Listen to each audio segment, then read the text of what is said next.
Welcome, my sisters, to Black Women Talking Back podcast. I'm your host, Dr. Aleese, and I have the immense privilege of sitting down with the Black, brilliant, and beautiful Dr. Jennifer Turner. We will be talking today about the current employment status of Black women and the far-reaching impact on our economic security, well-being, and opportunities for advancement. Thank you for joining the show today. Welcome, Dr. Jennifer, and thank you for joining us today at Black Women's Podcast. I really look forward to this conversation. Before we start jumping into the deep waters, I'd love for our listeners to learn a little bit about you. So tell us a little bit about who you are, who your people are, where are your roots. Yeah. No, I love this question. And thank you for having me. It's a pleasure to be here. So yeah, I guess just a little bit about me. I am currently a senior research associate at Institute for Women's Policy Research. Our mission is to advance economic equity for women. And we have several initiatives and projects that we do, but my main focuses are around advancing equity for Black women in education and in the workforce. So I do a variety of projects around that. And I would say my people, I like that question. I generally think of my people as Black women as a whole. And I come from a long line of brilliant, strong, tenacious Black women. And two of whom are central to my life are my grandmother and my mom, my paternal grandmother and my mom. My mom was a single mother for most of my life. She raised 6 children. And so, with that, I watched her struggle against systems that were not built for her, and certainly, in a lot of ways, worked against her. And I didn't know it at the time, but that experience really ignited something in me, which is an interest in studying systems of inequality and breaking down barriers so that Black women and their families can thrive. And then also, I mentioned my grandmother. She and my grandfather raised my sister Jasmine and I for most of our childhood. And so she really instilled in us the importance of being active in the community as well as speaking out, like using our voices to speak out against injustice. My roots are spread out kind of between Central Virginia, which is where I grew up. I grew up in a small town near Richmond called Goochland, Virginia. It's west of Richmond, going towards Charlottesville. And so, but I live in DC now. And so I'm a small town girl at heart. I really like wide open spaces where everyone knows everyone. But I also enjoy the vibrancy of big city culture. I consider DC a big city. It's the biggest city that I've lived in. Some people don't consider it a big city, but I do. And I really like living somewhere where I can walk everywhere. Public transportation is accessible and it's also very diverse. And there's always something to do. And it has a really rich history and culture, especially a really rich Black history and culture. And I love that about DC and I love learning about that. So yeah, that's a little bit about me. Wonderful. Thank you for honoring the women in your life and recognizing that you not only come from them in terms of being birthed, but who you are, your evolution of who you are, your growth of your personhood comes from the women who protected and Absolutely. provided and gave you a good example of what it's like to be a Black woman. So yes, I just want to Yes. say that just to also honor your mother and your grandmother, and I thank them for bringing us you. Thank you. Mhm. Yes. So tell us, so what drew you to the Institute? Yeah, so I was a professor before this. I was an assistant professor of sociology, and I also taught gender and women's studies courses. And I was at a point in my career where I was ready to pivot out of academia, essentially. And at the time, I was looking for a variety of different jobs. That was in 2022, so the job market was quite different. There were a lot of DEI jobs and things like that, but I came across this role that I currently have at IWPR, and it felt like the advertisement for the job was written for me because I was hired to work on an initiative called the Student Parent Success Initiative and to lead a project focused on community college students, Black single mothers in community college specifically. And kind of how community college institutions and policymakers can help advance educational equity for them. And my dissertation was about low income Black single mothers and how race, class, and gender shapes their motherhood identities and mothering activities. So, and I'm also a qualitative researcher, mostly by training. And so the job was calling for a qualitative researcher as well as someone who could lead this project about Black mothers in college. And so it just felt like a perfect role at the time. And also, I really care about like doing mission driven work. So I knew that even though I didn't want to be a professor anymore full time, I still wanted to do work that I was passionate about and where I knew that I was making a difference. And I've definitely felt that at IWPR because of our mission, the work we do, and also the people there at the organization. Like we all care about this mission. We all care about breaking down barriers for women and their families. And so, yeah, it just was kind of like an alignment. It felt like very much an alignment of all the things at the time. Yeah, I remember spending a couple years teaching at the university level, and even though I thought that was really going to be the thing, because it seemed like a nice, comfortable place to be, it was not Yeah. comfortable at all. But also, I still yearn for, even though I love the part of the job where you get to meet students where they are and give them the best of yourself, that it might be some seed of growth for their lives. Still, I yearn for something a little bit closer that had more of a direct impact on a larger. I like to say that historically, I've said to people, I think I was called to a larger congregation. Yeah. And so, yeah, so I understand the desire to want to have a closer, more direct impact with your community. Yeah. Yes, that was definitely part of it too. Wanting to have a closer, more direct impact, and like you kind of said, I thought that being a professor was my dream job at a time, and then it just wasn't after a while. But I still love teaching, Hmm. and I get to do that when I want to. So that's nice. I just yeah, I wanted to pivot out of that work full time for sure. Yes, yes, yes. Well, we're glad that you did. Thank you. All right, so let's dive down into this work, into the article, and to your work overall. So just for our listeners, I just want to say that in February 26th, you and Dr. Chatterjee released a report on Black women's disproportionate job loss in the first year of Trump's second term. And of all the many rollbacks that are impacting Black women, why did you all decide to do research and cover this particular area? Yeah, as you know, like this has been something that's been talked about a lot in the news, on social media. And so we wanted to use our unique expertise and lens at IWPR to contribute to the conversation. We know that with our skill set and the people on our team and things like that, we have something unique to add to that. And also at IWPR, we have an Advancing Black Women in Leadership initiative. This project is kind of a small slice of that work or that initiative. It falls underneath that initiative. And the focus of that initiative is really to help break down barriers to leadership positions for Black women so that Black women and their families and really the overall economy can thrive. And so yeah, so it was kind of like multifaceted in the sense of that we wanted to contribute to the conversation.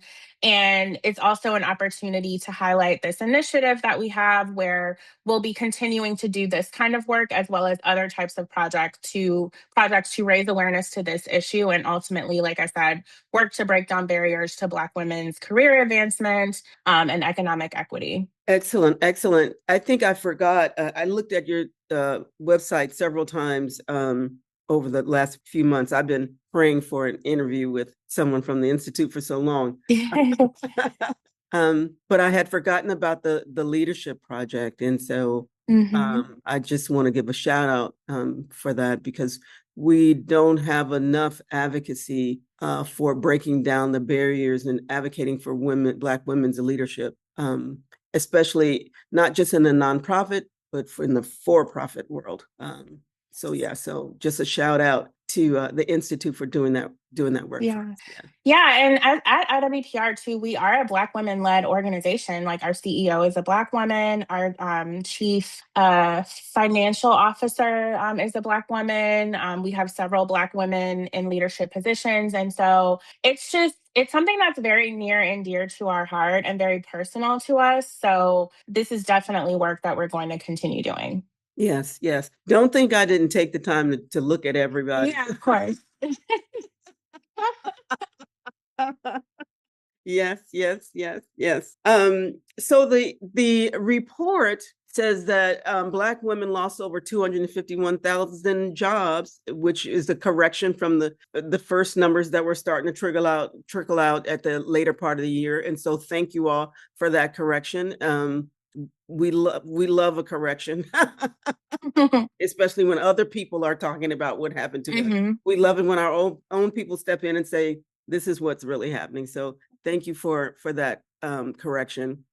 The thing that I found very heartbreaking is that it said that, let me just find it and make sure I have it right here, that 54.7% of job losses for all women in that period. And that we only represent 14% of the workforce, of the female workforce. And that was, the whole thing is heartbreaking. But to Yeah. know that over 50% of those of women that lost their jobs, that was us, when we only represent 14%. I mean, that's the kind of thing, that's the kind of stats we have in everything. Yeah. If America has a cold, so to speak, Black women have the flu. It's always that kind of imbalance, that overrepresentation is always there. But it was just heartbreaking, and I'm just wondering, are there any like parallel reports or conversations around those numbers that speak to the impact this has had on Black women's ability to have health coverage? Mm. And or their consumer spending. So has Black women's consumer spending fallen off since late last year? And is there any report that's saying that there's a decline in health coverage for Black women? I'm just wondering if that information is around, or if that's something that you all might be talking about. So we have not looked into the impact on consumer spending or decline in healthcare coverage directly. Mhm. But, obviously, we know that with a consumer based economy, when such a large portion of consumers are affected by job losses in this way, it does have a ripple effect on the economy, obviously. In terms of health coverage, no, I'm not aware of any parallel reports happening. Certainly not from us, but also not from others as well at this time about that. But that's something also important to consider, because we know that in the U.S., so many people have employer-based healthcare. So if they're losing their jobs, they're also losing healthcare. And we know that with the passage of the so-called One Big Beautiful Bill, it affected health coverage in so many ways. Many people are seeing like astronomically rising healthcare premiums. And so it's definitely an important conversation. That's why when we think about these kinds of issues, we shouldn't just think about it as like a job loss is huge. It has such an impact on a family, a community, and ultimately the economy. So this is why people should really be sounding alarm bells about this. About these job losses that Black women have been facing, because it has such a ripple effect on the economy as a whole. Yeah. I was listening to an old recording interview of Maya Angelou. And she was, even though I think it was like from the 70s, I felt like she was talking right now, like, oh, this has got to be a current conversation. And so she talked about the importance of women's role in Black community, and basically, and I'm just going to use my own words, that Black women are the backbone of the community in every way, on health, on as a health issue, on the health side, on the economic side, on the social side, on the justice side, that we carry it all. And I like the point she made, which is what I'm trying to get to, which is, she said, don't misunderstand me. She said, Black men have always been there too, but Black men have always needed a Black woman by their side. And I don't mean to sound super heterosexual. I'm not saying that. I'm trying to get at her point, which is, even though Black women have really been the force and the foundation of Black community, Black men have been by our side, but it's not quite the same. The force and the foundation is not quite the same as being by our side. Yeah. And so I'm saying that to say, I'm saying that to say that, I'm gonna have to quote Maya again, or paraphrase. She talked about how it was the white folks' expectation for Black women was to be strong, and so we met that expectation. And then we saw, ooh, look how strong we are, and so we became stronger. And then we saw, oh, there's even more, so we came stronger. And so here we are, this strong Black woman that started basically because other people needed us to be. So and now we continue that. I'm still not sure why.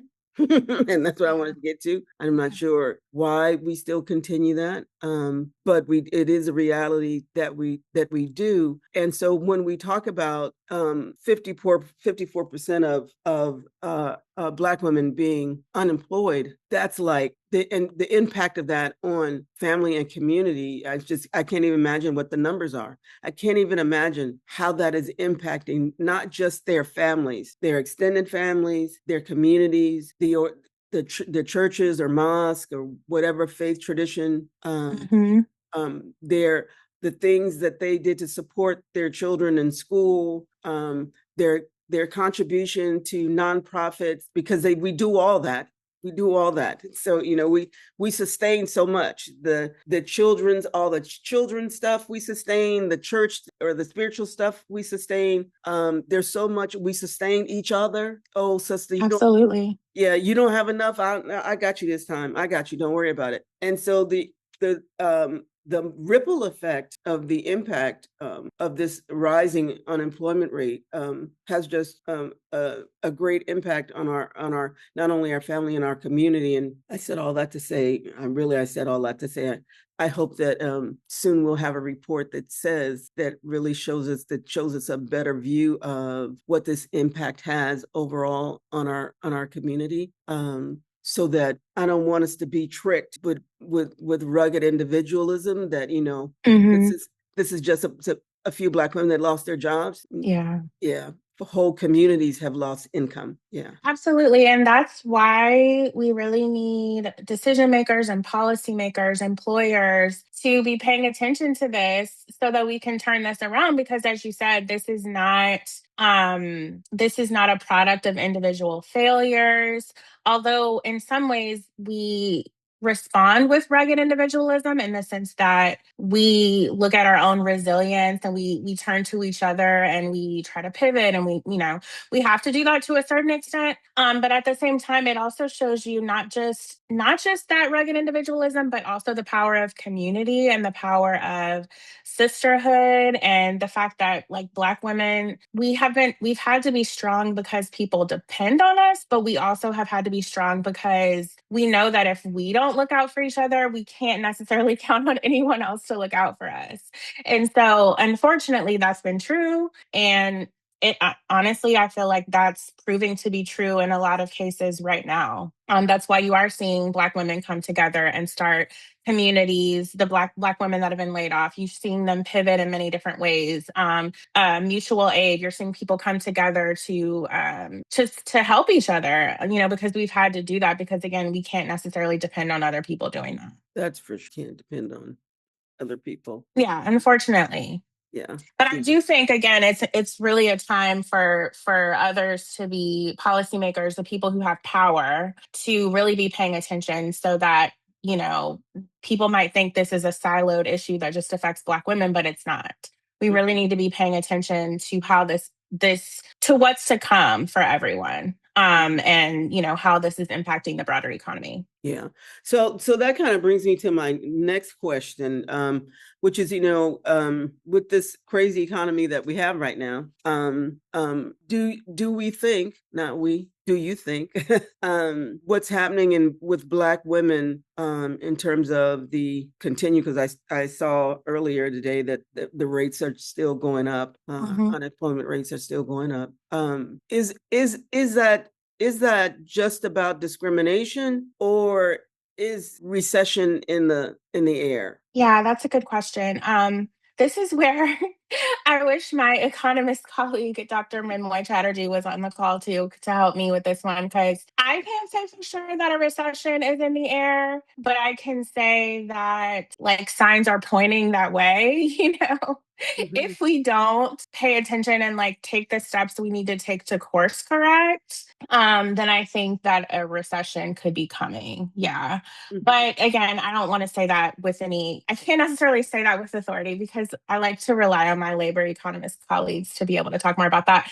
But I certainly think it's possible. Absolutely. And that's why you'll hear people a lot of times say that Black women are the canary in the coal mine when it comes to the economy, because we experience the impact of, we bear the brunt of the negative downturns of the economy first. And it tends to provide a preview into what's coming down the road. And so that's why I said alarm bells should be going off. More people should be paying attention to this. Yeah. And I guess that's the thing, that one of the things that kind of worries me is that, whether or not Black folk on a national level Mm-hmm. are thinking of this as, again, some people lost their jobs. Okay, a lot of people lost their jobs, and this is just about discrimination or sexism, whatever, racism. It's just about one of those isms.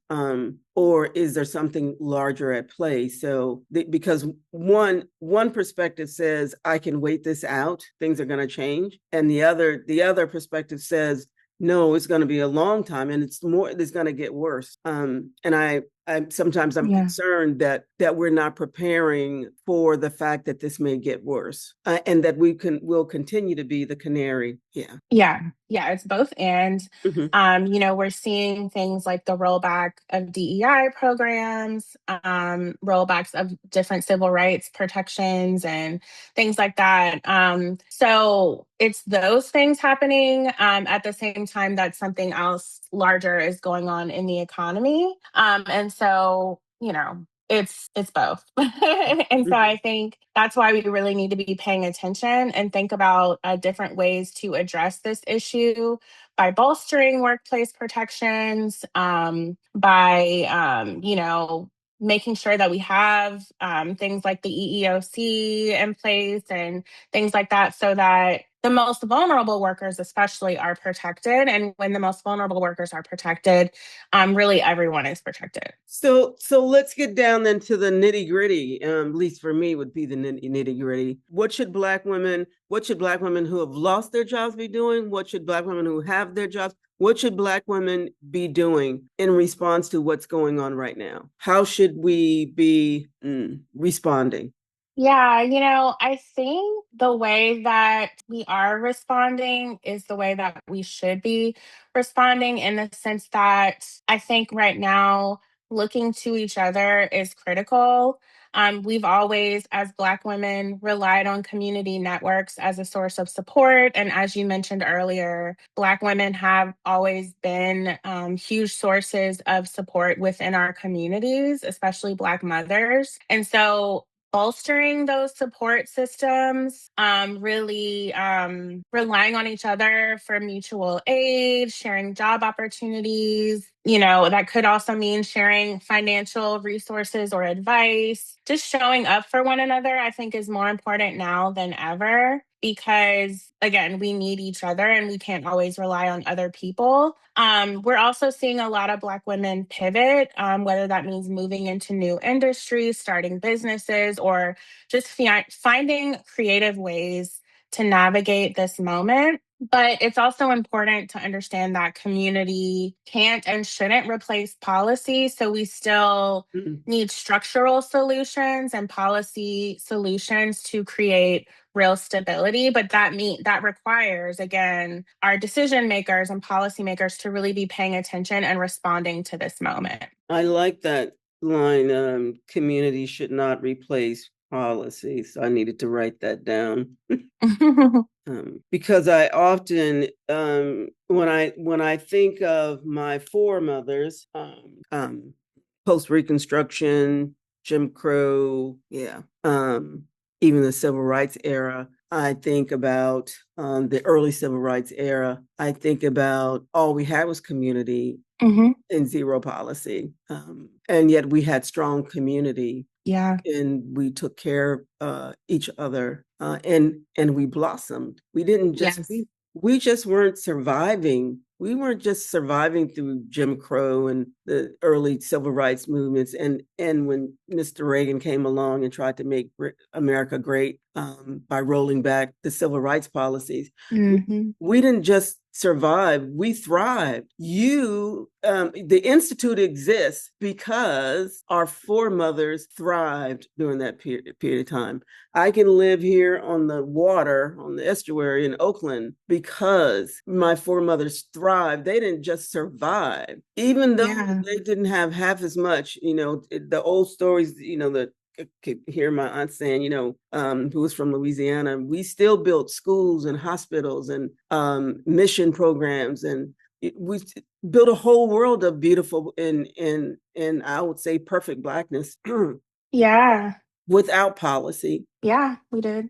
And so I love the idea of community should not replace policy. I think they But need to work in tandem. yeah, and I'm just, yeah, yeah. And in this particular time where Black women are still really pissed off about the presidential election, Hmm. well, that was just the last straw that said, I'm tired of trying to fix this country for y'all. Yeah.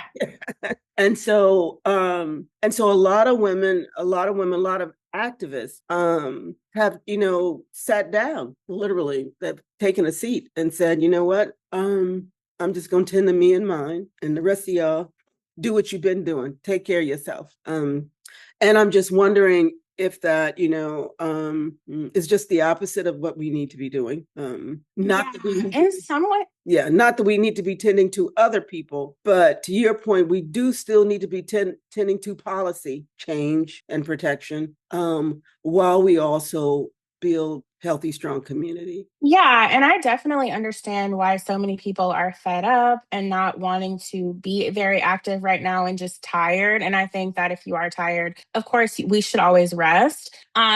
I think that it's just a time for us to also think about stepping up. Another thing that I'll add is I think it's a time for more Black women to think about running for office. And it doesn't have to be like Congress or the president or something like that, but it can also be local offices, community boards, neighborhood commissions, things like that. Because we have seen that the policies that are in place, a lot of them are not working for us, and many of us are not at the table to even be able to have a voice in those decisions. And I think there's that quote from Shirley Chisholm, which I'm not remembering exactly. I'm going to paraphrase, but it's something like, if no one gives you a seat at the table, pull up a chair, or something like that. Like, we have to take a seat at the table. We have to have a voice in the conversation because we know what's best for ourselves and our communities. So, yes, there's this urge for everyone, and including myself, to just kind of rest and just take a seat back and like watch things unfold. But it's also a time where we need to think about how we can have a bigger impact because this system is not working for us. Yes, yes, yes, yes. And trying to, I think, establish that balance, I think is the major struggle right now.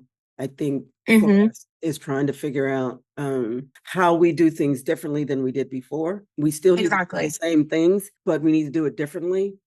It stopped doing work to the point of depletion, and which is, I think, how Hmm. we've historically, Black women just give, give, give, give, give until they've given it all, until it impacts Exactly. our health, our retirement, our relationships, Hmm. all of that. And so, yeah, looking at new ways to balance building community and also tending to policy change, and protection, I think and I think is an important conversation that we need to be having right now, is how do Yes, we do that? absolutely. Hmm. So, Jennifer, is there anything else that you want to tell us that we should know, Yeah. or that we should be doing, we should be aware of, looking forward to, etc.? Well, a lot of it I feel like I've already said, but I wanted to emphasize what we were talking about before when we said that what we're seeing right now is not the result of individual failures. We're seeing the result of poor policy choices and structural decisions at play, sometimes, like you said, discrimination and things like that. And so we know that if we want different outcomes, we have to make different choices that actually value Black women's work, protect their employment, and recognize how central Black women are to the economy. Because we know that when Black women are economically secure, there's a ripple effect for their families, their communities, and the economy as a whole. So that's one thing I just really want to emphasize. And then I would say, too, I would urge everyone to just keep an eye out for future research coming from the Institute for Women's Policy research around this topic, specifically about Black women's job losses, but also just future work and events coming out from our Advancing Black Women in Leadership initiative. Excellent. Excellent. Thank you, Dr. Jennifer. Thank you so much for spending time with us today. Thank you. I'm sure that our listeners will be inspired and educated by our time today. And so thank you. And thank you for all those who made it possible for you to have this time here, because there was some work that had to be done to get this time set up for you. And so I'm just not grateful to you, but I'm grateful to all the staff who made this happen today. Thank you so much. Thank you. And thank you for your time. And thank you for having me. Thank you. Until the next time. Thank you for listening to Black Women Talking Back podcast. I trust this episode was educational, inspirational, and worthy of your precious time. Please join our community by subscribing to our YouTube channel or follow us on Facebook. If you are interested in sharing your stories of passion, pain, hope, success, and strategies for change, please email blackwomentalkingback@gmail.com. Remember, you are a Black, brilliant, beautiful, badass woman who is seen, respected, valued, and belong. You are loved. Until the next time, my sister.